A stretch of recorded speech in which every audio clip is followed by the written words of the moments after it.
नमस्कार. हरिओम agro agency या YouTube चॅनलमध्ये आपलं सर्वांचं स्वागत आहे. आज आपण थोडक्यात स्टिकविन विषयी माहिती जाणून घेऊया. स्टिकविन काय पद्धतीने काम करतं, कोणत्या कोणत्या किडींवरती काम करते, हे आपण आज थोडक्यात जाणून घेऊया. स्टिकविन हा स्प्रे आहे जो की आपल्या वेस्ट मटेरियल म्हणजेच आपल्या ज्या प्लास्टिकच्या बाटल्या रिकाम्या झालेल्या असतात किंवा कॅन रिकामी झालेली असतात त्याच्यावरती आपण डबल लेअरचा स्प्रे द्यायचा आहे. म्हणजेच एकदा मारून परत त्याच्यावर डबल स्प्रे करायचा आहे. साधारण एका ह्याच्यामध्ये 5 ते 7 कॅन आपण स्प्रे करू शकतोय. 10 ते 15 बॉटलला आपण हा स्प्रे देऊ शकतोय. तर ह्याच्यामुळं कोणते कोणते कीटक अट्रॅक्ट होतात हे आपण जाणून घेऊया. ह्याच्यामुळं आपली पांढरी माशी अट्रॅक्ट होऊन जात्या. त्याच्याबरोबरच पातर अट्रॅक्ट होत्या.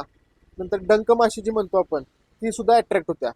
ह्याचा कोणताही साईड इफेक्ट नाही, जो की आपण मधमाशीसाठी आपण जे म्हणतो की मधमाशी सुद्धा अट्रॅक्ट होत्या. तर तसं काय आजपर्यंत शेतकऱ्यांनी वापरले त्यात काय आढळलं नाही. मधमाशीला कोणताही ह्याचा साईड इफेक्ट होत नाही.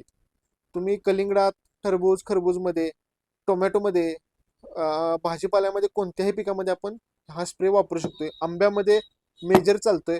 आपण भाजीपाल्यामध्ये सुद्धा चांगल्या पद्धतीने ह्याचं कार्य आहे. व्हिडिओ आवडला असेल, माहिती आवडली असेल तर चॅनल लाईक, शेअर, सबस्क्राईब करायला विसरू नकाच. धन्यवाद.